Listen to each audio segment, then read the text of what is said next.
Hey, what's going on? You're tuned into the Daily Geek right here on SweetGeek.tv. I'm your host, Griffin Granberg, and today is December the 10th, 2008, episode 84 of the Daily Geek. There's a lot of geek news, so let's get to it. We're starting with story number one. Yahoo is slated to tell 1,500 people today that they're going to be laying them off.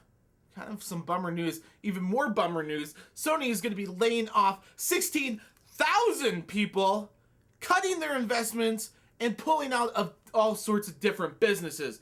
This is hopefully to save them $1.1 billion per year. It's just sad to see a lot of these companies in such rough times, including the company in story number 2. The Tribune files for Chapter 11 bankruptcy protection in Delaware. You know, they own about 23 different television stations, 12 newspapers, including the Los Angeles Times and the Chicago Tribune, obviously, and the Chicago Cubs. Very bummer. Big bummer. But, you know, newspapers, this is not new for newspapers. They've just been having bad news after bad news after bad news.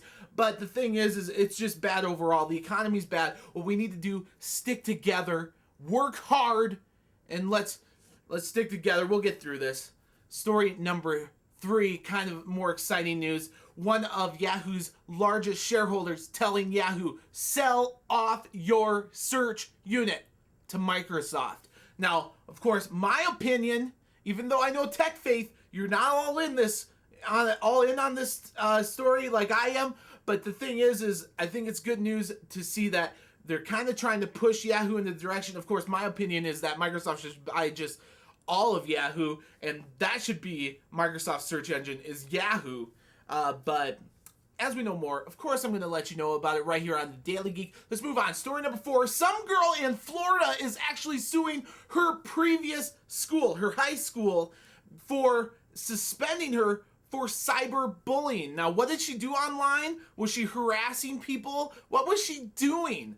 Well, she wrote on Facebook that her English teacher was the worst teacher she ever met. Oh geez, that is just rough.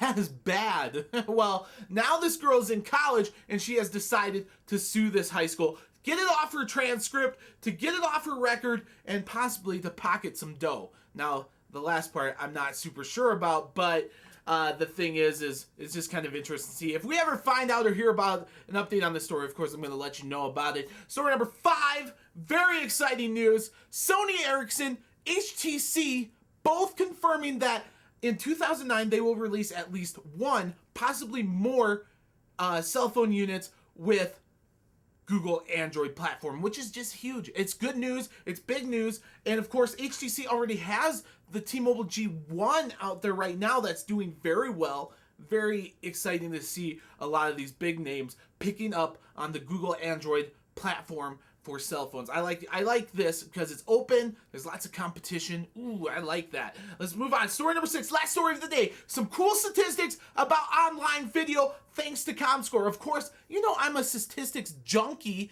so I have to know that 100 million people checking out YouTube, which gives them a 40% market share in the online video space for the U.S., which is just huge news. Now, what percentage of U.S. internet users are actually looking at video? It looks like 77% of internet users in the US are watching videos, which is huge. Now, how much time is each user spending watching videos? Now, this is kind of crazy. 274 minutes, which is about 4.5 hours. That is crazy. Lots of video watching going on. Of course, we got welcoming the new viewers here to the Daily Geek, but it's just cool to see these statistics continue to grow and continue to mature. I like seeing it. And there you have it. That is the Geek News for December the 10th, 2008, episode 84 of the Daily Geek on SweetGeek.tv. I'm your host, Griffin Granberg. And before we go, question of the day. What do you think about cyberbullying? Do you think this girl should have been suspended for just voicing her opinion that she thought her English teacher sucks? And she didn't even say it that harshly. Do you think that she should have been suspended? Do you think that she should be able to sue the school for suspending her? I want to hear what you have to say. So leave a comment no matter where you are. I am very excited to hear what you have to say about this. And you know what? I will respond to every comment left, and I will catch you right back here tomorrow.